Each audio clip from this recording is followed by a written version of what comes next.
Hello and welcome to 5 Minutes with Mr. Graham. Today's episode is about rounding.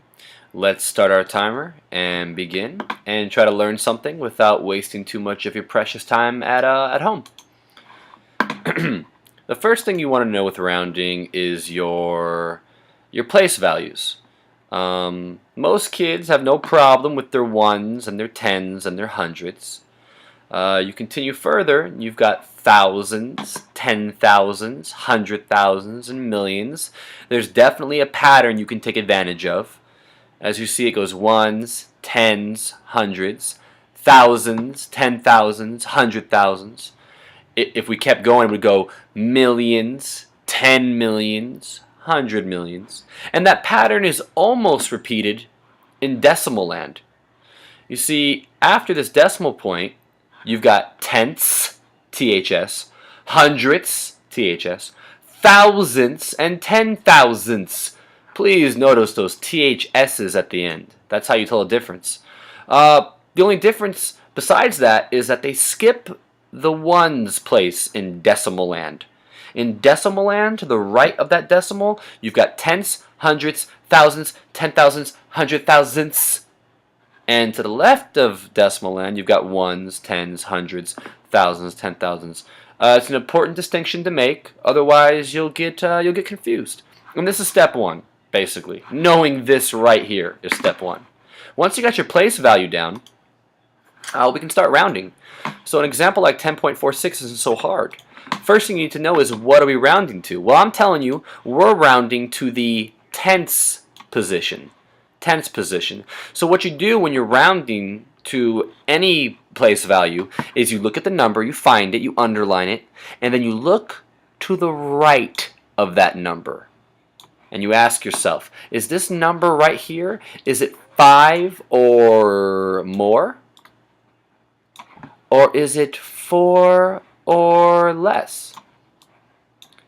And in this case, I'm really hoping you can notice that 6 is indeed 5 or more. 6 is bigger than 5. It's not 4, it's not 3, it's not 2, it's not 1. It's 5 or more. And in these cases, you want to round up. So 10.46 becomes 10.50. You'll notice that the 4 went up to 5 and the 6 transformed into 0. If there were more numbers right here, like a 7, that would turn into 0 as well. Let's make believe that 6 wasn't a 6. Let's make believe it was, I don't know, a 3. 10.43. Well, that's definitely 4 less, so 10.43 means you let the number rest. You keep it down.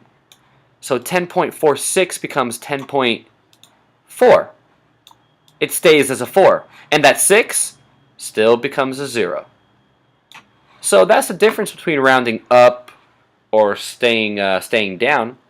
And this number to the right of what we're rounding to determines what this 4, what the place value does.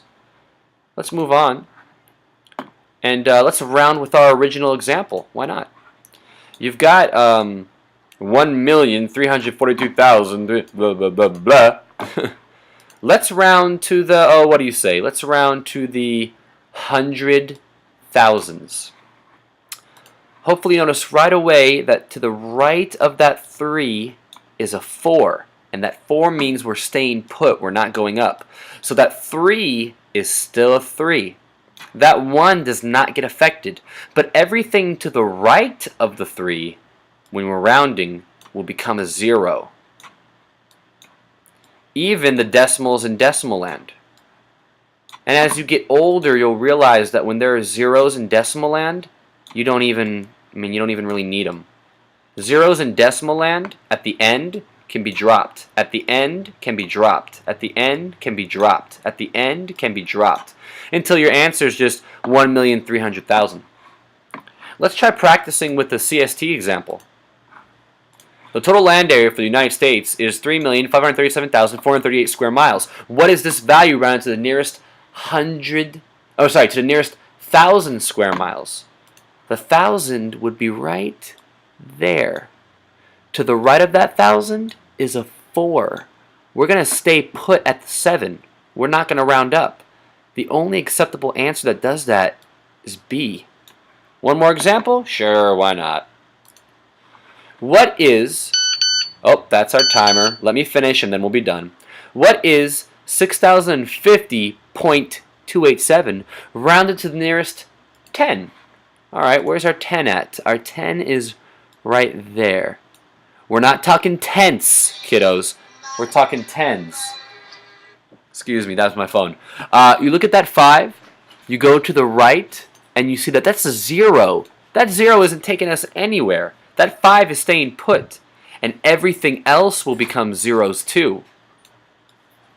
The only answer that does that is 6,050.